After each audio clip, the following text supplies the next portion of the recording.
Você ouve agora Recuperação. Apresentação: José Carlos e equipe.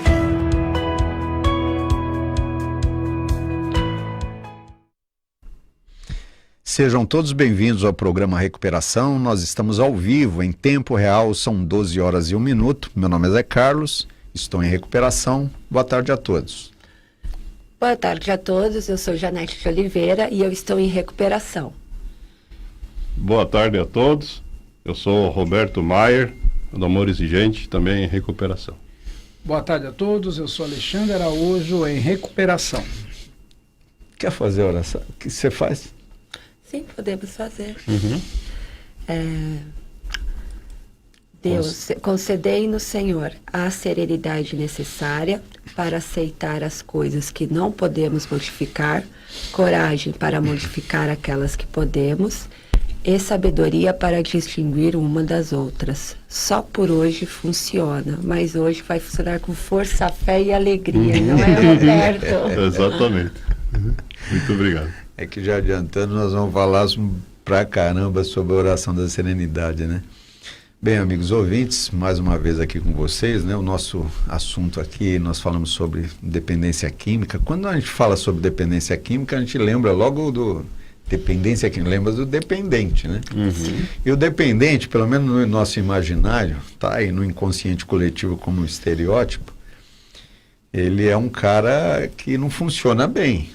Está na cara, até o próprio conceito científico é transtornos mentais e de comportamento, de comportamentos sociais, né? Decorrente do uso de substâncias psicoativas ou psicotrópicas, né? Então a gente logo pensa, por que ele não se trata, né? Por que ele não se trata? Mas né, o tratamento também é uma coisa difícil, a gente não sabe muito bem o que é tratamento. Parece que se você tiver um tratamento maravilhoso, você vai conseguir salvar todo mundo daquele. E não é verdade isso não é verdade. Porque a gente tem que diferenciar bem tratamento de recuperação. A recuperação é a parte do paciente, né? Então nós poderíamos dizer que o tratamento é o aguilhão motivador de um tratamento que é modificação de comportamento. Porque se o transtorno é de comportamento disfuncional, mal adaptativo na sociedade, o tratamento decorrente disso é você voltar a ter um comportamento funcional. Aí você entra onde? Ora, como que você muda comportamento para um comportamento melhorzinho, né? É com medicação? Não, é com mudanças mentais. E aí você já começa a entrar no abstrato, sai do concreto para o abstrato, que é difícil de você explicar, né? E fica muito mais para o dependente, e você começa a entrar nos manuais aparentemente religiosos, que na verdade são espirituais. Porque a espiritualidade é uma ânsia aquisitiva de bem-estar que nós temos quase que naturalmente, né? Então hoje nós vamos falar dessa parte espiritual, nós podemos dizer assim, que é também um conceito aí, um termo, né? Que se você for tentar detalhar, você não chega a lugar nenhum. O que é espiritualidade, afinal de contas, né? Nós podemos fazer, que seja, pensar sobre isso, né? Então esse é o nosso assunto de hoje, falar sobre a espiritualidade como componente importante, porque eu acredito isso, já vou adiantando.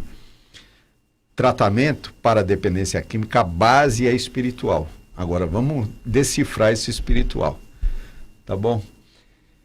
Alexandre, Vamos lá. Se o ouvinte quiser participar, ele pode? Pelo 0800 979 5011, repetindo, 0800 979 5011. Você pode fazer sua pergunta para todo o Brasil, pelo exterior. Você faz a sua o exterior é pelo Facebook, né? Ou pelo WhatsApp, né, José? Pelo telefone 996 433827. Pelo WhatsApp você vai lá, DDD 11 996 433827.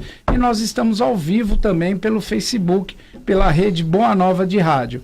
E uma novidade, né? O nosso amigo, o Roberto Maier, trouxe alguns exemplares do livro Oração da Serenidade, que é o tema do programa.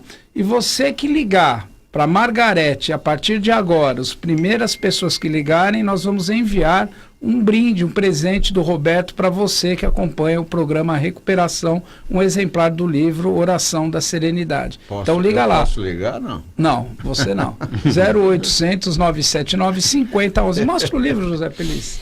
Darem uma olhadinha, ó. Tá aí, ó. Oração da Serenidade, tá fresquinho. Não é meu, não. Saiu do forno agora. Então, ligue 0800 979 5011. É o livrinho que você começa a ler, não consegue parar, né? E pedir para o pessoal dos grupos anônimos, né, nos ajudar aí com as suas perguntas, seus questionamentos, porque hoje o tema é espiritualidade, né? E falar sobre espiritualidade, nós ficamos muito mais na nossa opinião, o sentimento íntimo, não tem nada científico, né, para falar.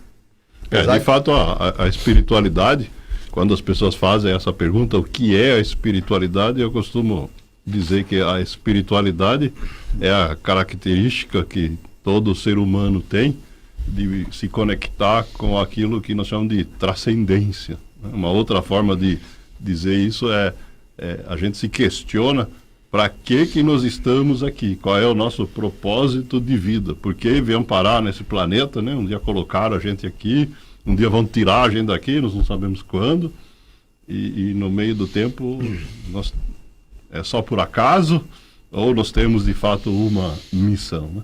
É dessa pergunta que nasce esse tema da espiritualidade. E aí você, como você fez essas colocações maravilhosas, nesse questionamento muitas vezes ele aqui na Terra você pega determinados livros, determinados conceitos filosóficos e tal, de repetição, e você às vezes fica com muito mais dúvida que certeza. A vida não se explica por si só.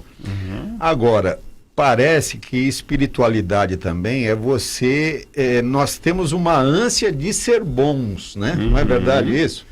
Quando você começa a usar droga, ou então a droga entra dentro da família e nós ficamos disfuncionais, não é verdade isso? Não é verdade? Com certeza. Não só o dependente, como aí a família dele, né? Parece que a gente fica longe dessa espiritualidade. Nós poderíamos dizer que espiritualidade é sanidade, que vem de santo, né? Quer dizer, o que é buscar essa espiritualidade?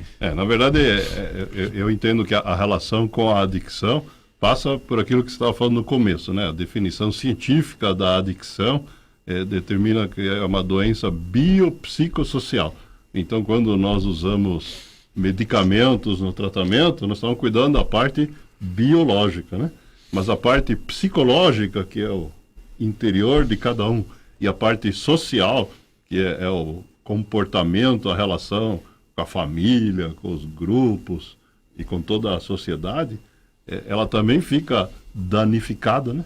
Quando a adicção entra numa família. Eu não coloco o dependente sozinho, né? Na verdade, é um sistema, né? Isso, o comportamento do adicto, ele repercute no restante da família e todos adoecem juntos. Apesar de que isso não é reconhecido como doença ainda, é um transtorno de comportamento, chamam de codependência. Em alguns lugares... E a espiritualidade, ela é justamente um caminho para a gente tratar essa parte psicossocial, porque ela mostra como a gente recuperar justamente essa parte que não é biológica. Existem até estudos, né, José, já para incluir no DSM como síndrome do cuidador, né, um conjunto de sinais da pessoa que dedica a vida ao outro cuidando. Eu só queria acrescentar, José, e o Roberto e a Janete, que essa é uma parte fundamental da recuperação, né, esse olhar para manutenção, esse olhar para a família, esse olhar para o dia a dia, a gente discernir, né, que o uso de droga é uma parte, a recuperação é outra. Agora, existe todo um mundo, vamos dizer que haja no mundo aí 8, 7, ou 5, ou 10% das pessoas que têm disfuncionalidade devido à disponibilidade de droga, né? Oferecimento e permissividade, que a própria ignorância social com as nossas leis, o nosso modo de ganhar dinheiro, quer dizer, não vamos questionar isso, está aí disponível. E algumas pessoas de uma forma um pouco mais frágeis, que nós levamos para o lado moral, né, se tornam disfuncionais. Tá bom, nós temos aí um problema. Esse problema, tudo que é agredido se defende, na defesa se fortalece e faz aquilo que nós achamos bom hoje, que são os grupos. Os grupos, o tratamento, né? Então, miseravelmente, 200 mil grupos espalhados pelo mundo aí, que faz luz às maiores ONGs do mundo hoje, por exemplo, Alcoólicos Anônimos, né? E você sai de boteco, biqueira, ninguém bebe para rezar, tal. Aí você entra lá, primeira coisa que você, quando começa uma reunião, é concedei no Senhor a serenidade necessária para aceitar as coisas. Quer dizer, você já reconhece um jargão dentro do seu cérebro, mesmo que nós temos circuitos próprios para isso. Que ritual é esse para coesão de grupo? Você é obrigado... Fala alguma coisa sobre essa oração. Você escreveu o livro, né? Sim, então, na verdade, quando eu cheguei nos grupos, eu me fiz exatamente essa pergunta, né? O que significa isso, né? E eu comecei a questionar e recebi respostas que, do meu ponto de vista, eram muito simples, né? E essa foi a motivação para eu começar a estudar, investigar e ir buscar a história da oração e entender o seu significado. De fato, né, quando você diz que são 200 mil grupos de AA no mundo, se a gente multiplica isso pelo número de reuniões e participantes, provavelmente essa seja a oração mais dita, mais rezada no planeta hoje, né? E, na verdade,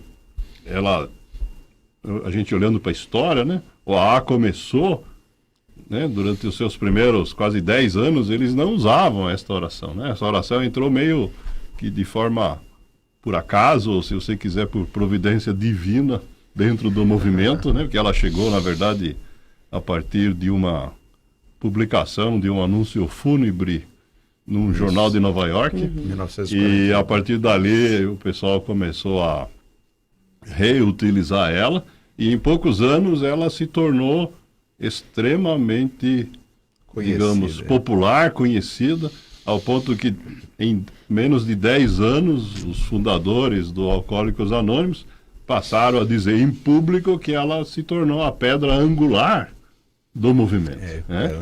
E então isso significa que ela é extremamente poderosa. Agora, para a gente conseguir entender o porquê, né, essa foi a minha primeira observação. Não é suficiente a gente ficar apenas na repetição mecânica, né, que normalmente acontece. Agora, eu acho muito legal, eu acho que quem explica melhor isso é a antropologia, né? A questão da coesão grupal, porque você chega num grupo, você começa a participar, eu acho que te causou estranheza quando você chegou, porque você é obrigado, por exemplo, nos grupos anônimos, né? O grupo é autônomo, mas ele fala, aqui nós fazemos pausadamente, de pé. Você fica sentado, mesmo sendo mal criado, você fala de pé, todo mundo fica de pé. Então existe um inconsciente coletivo voltado para uma recuperação que você quase que é obrigado a seguir aquele caminho. Eu estou errado nesse tipo de pensamento? De forma alguma. Esse é o primeiro passo concreto de modificação do comportamento, né? A sabedoria do grupo, né, ela é muito superior à de qualquer indivíduo sozinho, seja ele doente ou não, né? Qualquer movimento voluntário tem essa característica, né? Quando você soma um conjunto de pessoas que querem fazer o bem, o resultado em grupo é melhor do que individualmente. Roberto, eu tenho uma pergunta. Sim. Você, nas 7 chaves da oração da serenidade, nós temos serenidade, aceitação, coragem, força, fé e alegria. Você poderia falar para nós um pouco sobre essas 7 chaves da oração da serenidade? Dar essa informação para o nosso amigo ouvinte? Claro. De fato, tem um capítulo inteiro sobre cada uma das 7 chaves, né? Formam o miolo do livro. Né? Mas o que eu fiz, na verdade, foi escolher aquelas palavras que, no meu conceito, eram as chaves para a gente compreender a profundidade do significado da oração. Então, quando a gente fala em serenidade, essa palavra por si só já traz toda uma conotação de um estado de espírito, né, que é benéfico, não é certo? Quando nós falamos em aceitação, aí vem a dúvida, eu tenho que aceitar o quê? Né? E a oração tem uma receita para isso, né? Quando a oração fala em coragem, A gente tem que entender de que tipo de coragem que é essa. Eu que não tenho coragem nenhuma, porque eu estou amedrontado por todas as dificuldades que eu estou passando, como é que eu faço esse troço, né? Tá certo? E da mesma forma, a gente foi, então, na verdade, elaborando cada um desses conceitos, né? Para completar as 7 chaves: a força, a fé, a alegria, dentro de uma visão pluralista, né? Aberta a todos, e sem entrar em nenhuma religião específica, né? Nós estamos falando aqui de um pluralismo que serve independentemente de qual seja a crença, até mesmo daquelas pessoas que não têm crença religiosa nenhuma, ou que se dizem ateus, ou que se dizem cientistas que não acreditam na existência de um poder superior, ou tem aquelas pessoas que dizem, não, meu poder superior é a mãe natureza. Né? Sim. Eu gostei do que o José Carlos falou, né, dessa questão do levantado, ficar de pé, né? Porque rituais, tradições são momentos que a humanidade cria, né? Uhum. Às vezes a gente vê os católicos com os relicários. Uma vez eu conheci ele falando assim, era uma fagulha, e fala, isso aqui era da cruz de Cristo, né? Uhum. E a congregação toda acreditava lá no Mosteiro de São Bento. Então é interessante que a oração da serenidade ela ficou cristalizada como um seletor para uma vida melhor, né? Sim, Como um impulsionamento, uma ligação. Foi criada esse ritual, né? Uhum. Um guia para a sobriedade, sim, não é? Exatamente. Tanto é que uma das questões que a gente escuta, às vezes, discussões entre as lideranças dos grupos é qual é o melhor momento para se fazer a oração durante a reunião. Nós, do Amor Exigente, geralmente recomendamos que seja feita sempre antes de iniciar a partilha. Para quê? Para que se possa, naquele momento, trazer esse espírito, né? Essa paz, essa tranquilidade. Tem gente que faz no começo, faz no final, também, tudo bem, pode repetir quantas vezes achar necessário. Mas no momento que precede a partilha é o momento chave para colocar todo mundo que está ali compartilhando, né, o seu tempo, a sua vontade de melhorar no mesmo nível que a gente fala de sintonia, né? Sintonia. Mas quem está nos escutando, às vezes fica pensando assim, então é um lugar altamente religioso, chato, porque às vezes a religião passa a ser uma coisa meio chata. Você obrigatoriamente tem que seguir como fiéis acarneirado determinado tipo de comportamento, e isso não é verdade. Eu estou há 30 anos enfiado dentro dos grupos, eu sei que não é. Agora, a base de tudo, mesmo você tendo no depoimento, falando das suas dificuldades emocionais, chorando, quer dizer, às vezes até fazendo catarse, gritando, né? Quer dizer, não é um ambiente altamente religioso, e sim na busca de um autoconhecimento. A oração, você falou serenidade para quê? Para aceitar?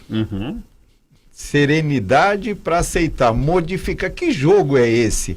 Como é que a gente poderia, vamos dizer assim, o que é coragem, vai? O que é coragem? Coragem para modificar, porque as palavras elas não têm muito seguinte. Coragem como? Agressão, eu tenho que ser assertivo comigo, eu tenho que adquirir, porque quem não tem coragem, né?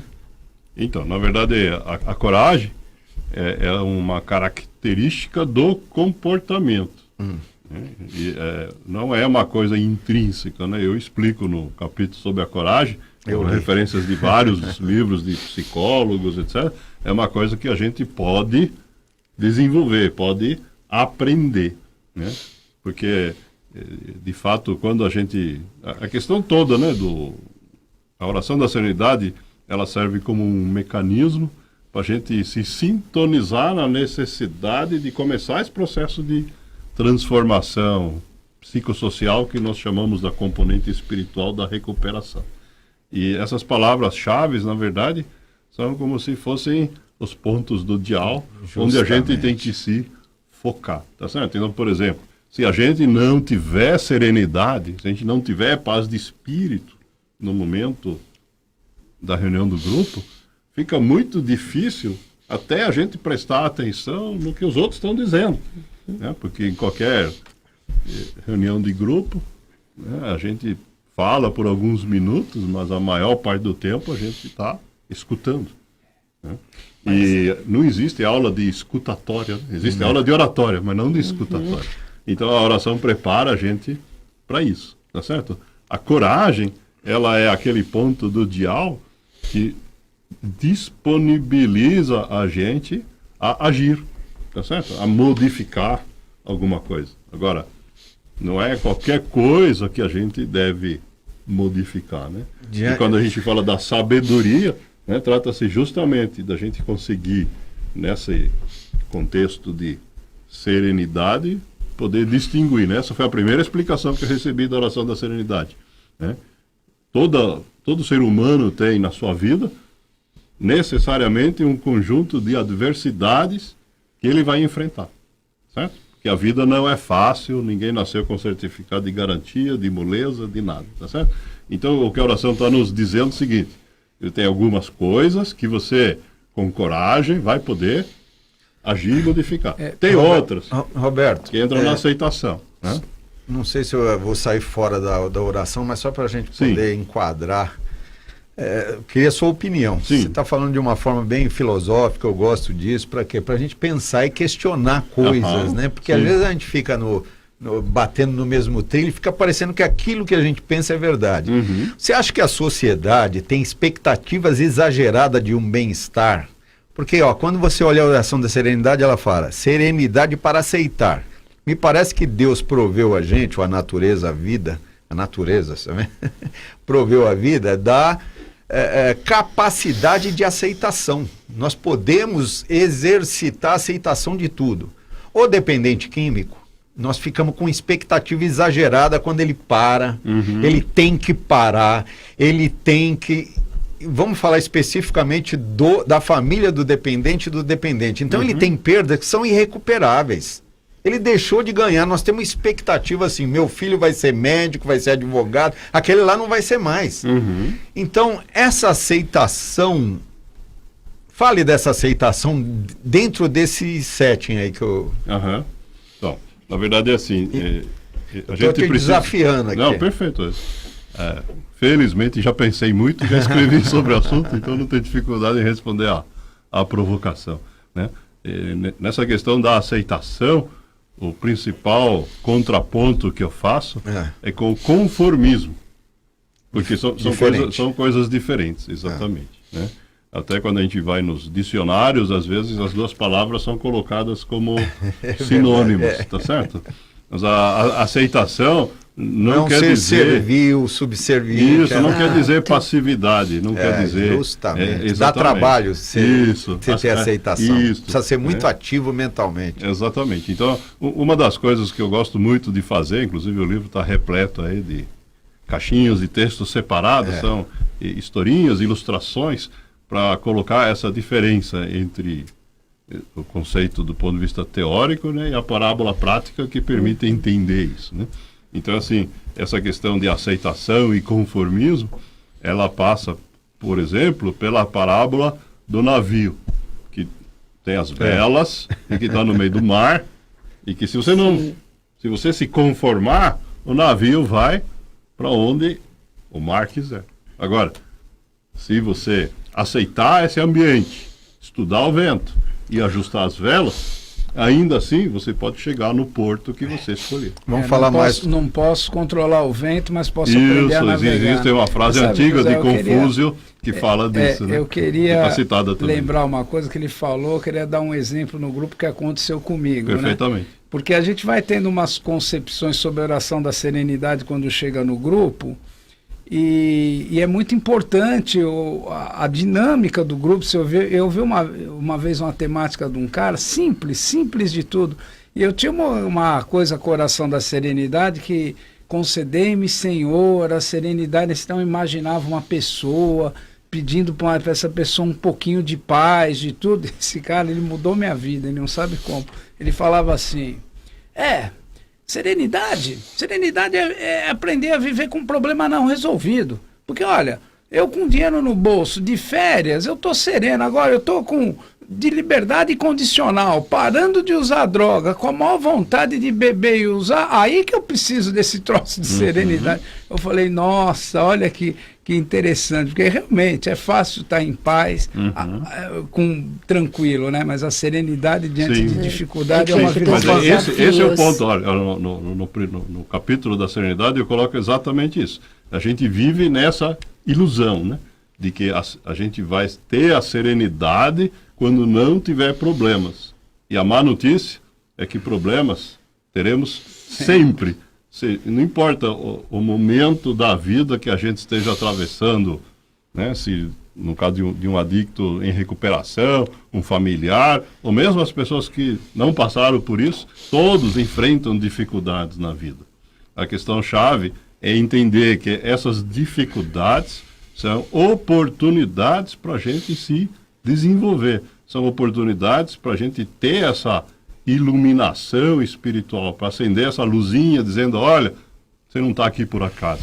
Porque se estiver aqui por acaso, então aí a gente pode seguir a filosofia dos hedonistas, né? Larga tudo, vamos fazer festa até a gente morrer, porque vai morrer mesmo. E... Viu, Roberto? Continuar falando sobre aceitação, porque eu acho... Oração da serenidade deveria ser oração da serenidade e aceitação. Aceitação eu acho que é tudo, porque a gente fala, nós temos problema, ninguém se livra dos problemas, dificuldade, doenças mentais normais, grande prevalência no mundo, então nós vivemos num mundo difícil, né? Onde certeza. As expectativas nossas, o que vendem para nós na televisão, os profissionais de marketing e tal, é um céu, quer dizer, você fica esperando que alguém venha com o cavalo branco para te salvar, que é uma bobagem, porque nós já estamos salvos, né? A relação entre aceitação e espiritualidade, mas assim, dando um sentido melhor para a vida e para o mundo, como eternidade, vida após a morte, você entender que a vida é teleológica, tem sentido absoluto. É necessário que haja uma certa instrução para isso ainda aqui na vida, na Terra, que você aceitar e falar, olha, eu estou mal na vida, mas quando eu entrar no caixãozinho preto, eu estou ferrado, porque eu não aproveitei a vida. Bom, de fato... Exagerei na pergunta. Não, aqui, tudo mas... bem. De fato, o que vai acontecer depois que entrar no caixãozinho preto, a gente não sabe, né? E tem algumas pessoas que acham que sabem porque ouviram isso na sua religião. É isso. Agora, a questão-chave é assim, se nós estamos aqui agora, nesse barco da vida, né, do qual a gente pode controlar as velas para decidir para onde nós queremos ir, então, enquanto nós estamos aqui, temos que fazer o melhor possível, né? Tem algumas coisas que, de fato, é impossível a gente modificar. Por exemplo, né, tudo que já passou, tudo que aconteceu no passado, não dá para a gente modificar. Sim. Então, se no meu passado individual eu cometi erros, tive comportamentos inadequados, ou, que nem o Alexandre estava falando, eu cometi um crime e eu estou preso. Não adianta eu ficar me martirizando. O caso do familiar, né, que queria um filho doutor e o filho está na Cracolândia. Não adianta ficar mentalmente e psicologicamente se torturando, não vai resolver a situação. A única coisa que a gente consegue dessa maneira é piorar a nossa própria situação psicológica. Roberto, né? Então, nesse caso, sim, a aceitação, ela é o instrumento para trazer a gente de volta para o nosso lugar. Tá certo? E você poderia falar para nós sobre as três últimas chaves, como que se dá a prática da força, da fé e da alegria, desses conceitos filosóficos? Perfeitamente, né? Essas são três conceitos, cada um com a mesma profundidade da aceitação nós estamos falando, né? Então, deixa eu ver se eu consigo resumir aqui, né? Tá certo? A primeira questão, na força, é assim, o conceito-chave é a gente ter o autocontrole, né? A força, o pior inimigo da gente é a gente mesmo. Tá Exato. certo? E o melhor amigo também, né? Sim, com certeza. A fé... Essa dualidade. Isso.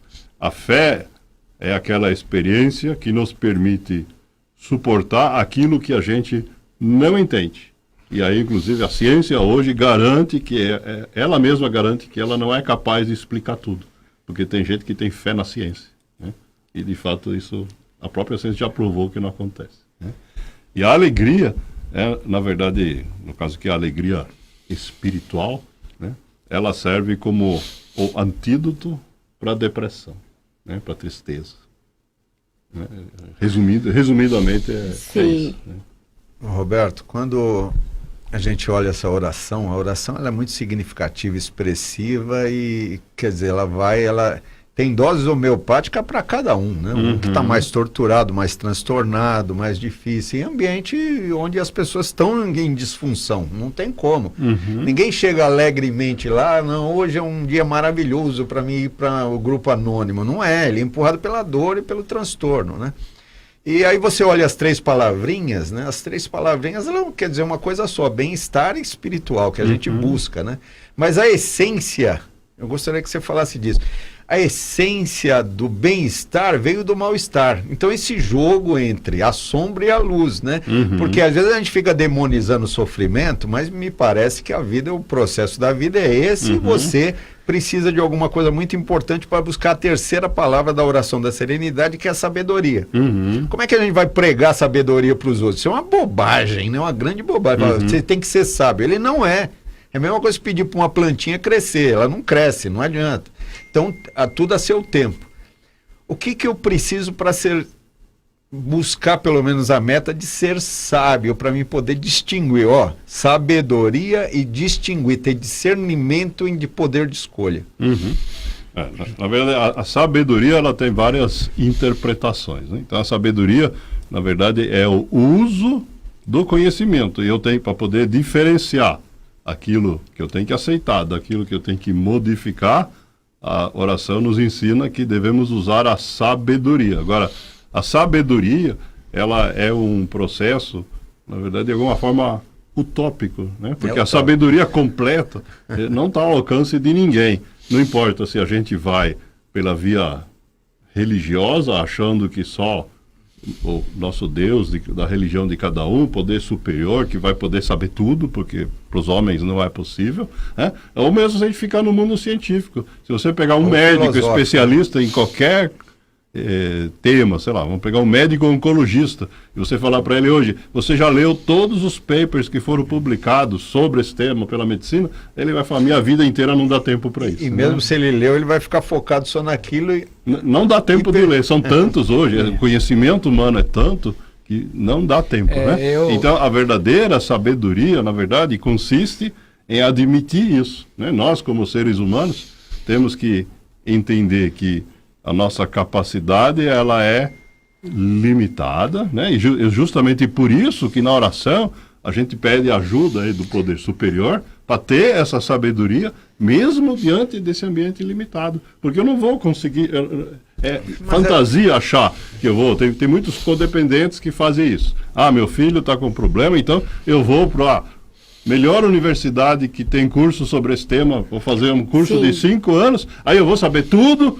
e eu vou resolver o problema dele. Né? Como a vida é feita de escolha, é só a gente olhar para a Terra e ver as bobagens que a gente faz, que vê que nós somos tacanhos ainda e imperfeitos, né? Mas temos essa, vamos dizer assim, essa virtude da perfectibilidade. Agora, somos imperfeitos. Sim. Dentro do grupo também é imperfeito. Mas buscar o sábio dentro de nós eu acho legal, né? Parece que os grupos, né, buscam isso. Você tem uma certa serenidade para a parte cortical pensar. Então a prece é importante, a reza é importante, a oração é importante, os rituais são importantes. Não sei se você teve acesso, você fez pesquisa científica a respeito da prece aqui ou não? Que a meditação tal aumenta, melhora, você reduz a ansiedade, nível de estresse, depressão tal. Então pregar a oração é bom, né? Ou não? Com certeza, né? É isso que a gente estava falando antes. Eu não escrevi sobre isso no livro, mas eu estudei, né? E isso é um fato conhecido, né? É que a gente está falando no ritual, e é por isso eu estava falando antes também da recomendação, né? De em que momentos da reunião do grupo se fazer uso da oração, né? Para que ela de fato cria um ambiente, um clima né, favorável a esse Favorável. processo, exatamente. Bom, José, aqui tem várias perguntas, pessoas que já leram o seu livro, Passa pro Roberto, Roberto. a Paloma Opa. Ribeiro dizendo excelente livro, acabei de ler, a Flor do Céu, amigos, irmãos de caminhada, liguei e ganhei o livro, vou presentear um ser humano muito especial em minha vida. Gratidão pelo sorteio do livro, então está Já preencheu, funcionando. não? Eu não sei se preencheu, mas nós ganhamos alguns exemplares do Roberto. Então, e se repete. você está aí conectado, você liga 0800 979 5011, 0800 979 5011 e deixa seu nome e endereço, nós vamos te enviar um exemplar do livro As 7 Chaves da Oração da Serenidade do companheiro Roberto C. Maia. Assim, nós temos alguns exemplares, então pode ser que liguem mais pessoas do que o disponível. Tem uma pergunta aqui, José. Eu acho que a oração da serenidade vem bem a calhar para essa ouvinte, a Viviane. Faz pro Roberto. Ela diz assim, Roberto, tem um irmão dependente químico, quase nunca sei onde ele mora. Há uns 2 meses ele voltou e pediu ajuda, que não queria morar mais na rua.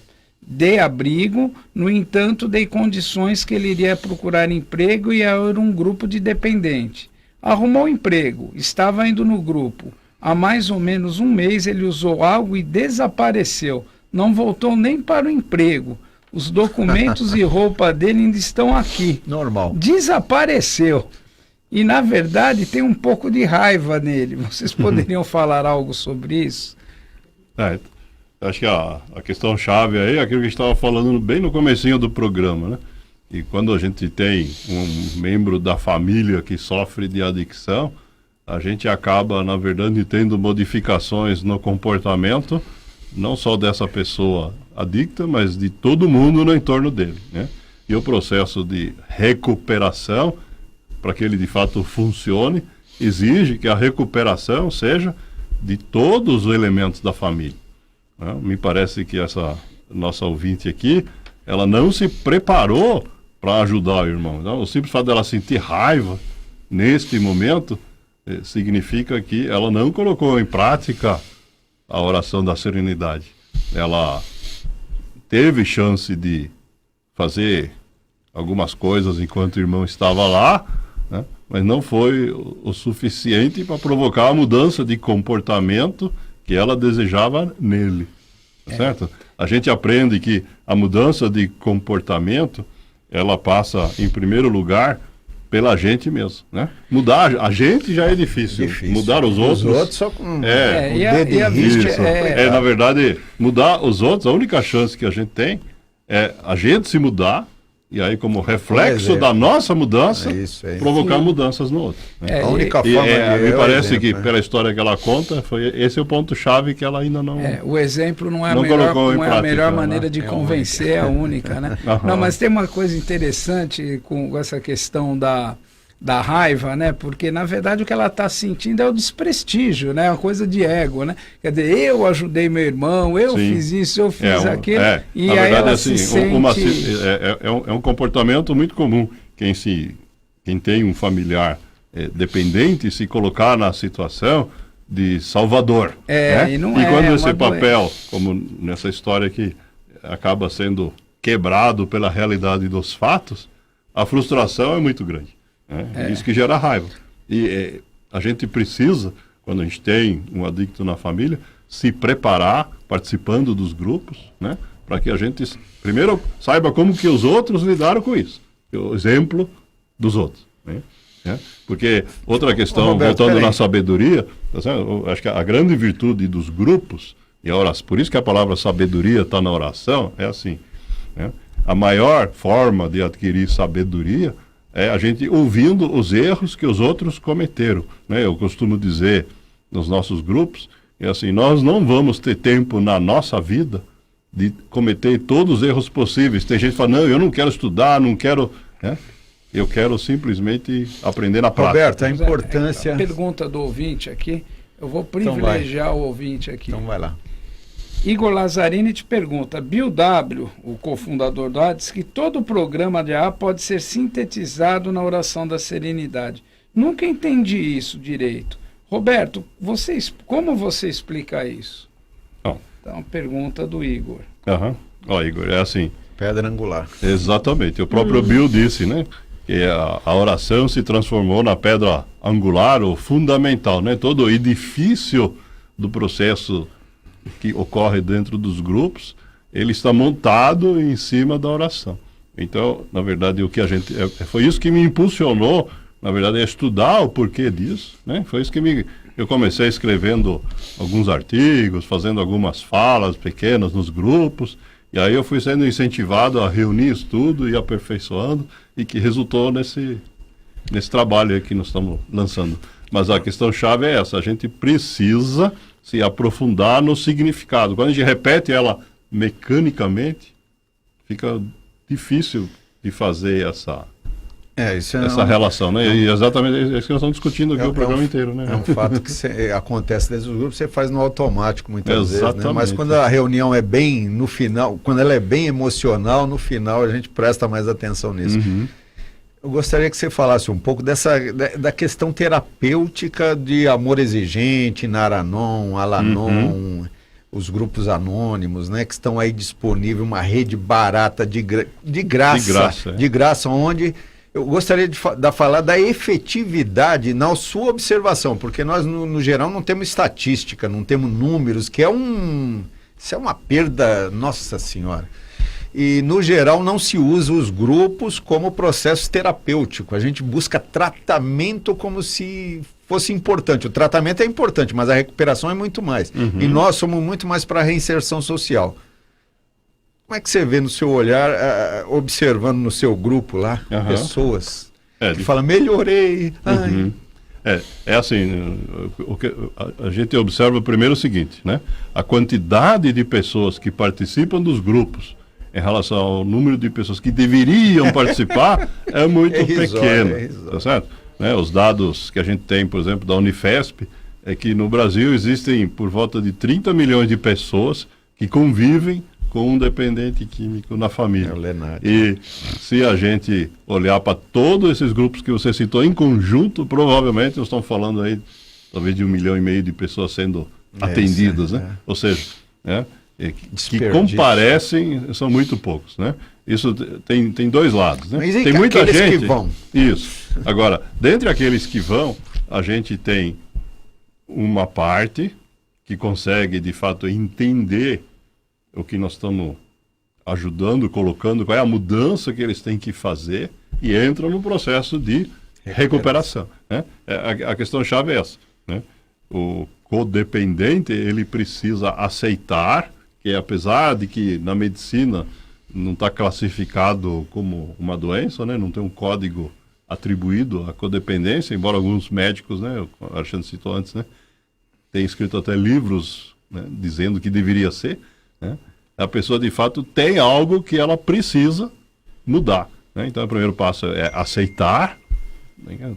Uma das chaves da oração, e a partir dali ela precisa trabalhar. Quando a pessoa de fato se modifica no seu comportamento, né? Tem coragem para fazer essa modificação em si própria, na verdade ela está ajudando o membro da família que é o adicto, porque em primeiro lugar ele passa a ter um exemplo sobre o qual se refletir, né? O grande problema das recaídas, né, acontece nas famílias onde o sujeito passa por um tratamento que é basicamente médico-psicológico, mas quando ele retorna... Nós estamos terminando o nosso programa, eu preciso dar 2 recadinhos. Tem um tempinho? 1 minutinho? Tá bom. Primeiro, meio da Vila Curuçá, nós temos um atendimento lá gratuito, Rua Georgina Diniz Braguiroli, 128, toda sexta-feira. Nós agora estamos indo para Indaiatuba para um seminário. No dia 1º nós vamos ter um seminário na USE, na Casa Verde, uma palestra na Sociedade Bíblica, que uma pessoa me pediu para me dar essas informações. E na segunda-feira estará aberta inscrições para o nosso curso somente para dependentes químicos no Instituto Plena Recuperação. Então nós vamos estar soltando os banners, sim, né? Vamos estar divulgando em inscrições abertas. E Eu queria agradecer, obrigado Roberto, vamos que agradeço a convidar outra oportunidade. vez. As 7 chaves da oração da serenidade está disponível pela editora Vozes. Obrigado pela audiência, um abraço a todos. 24 horas de paz, serenidade e sobriedade a todos.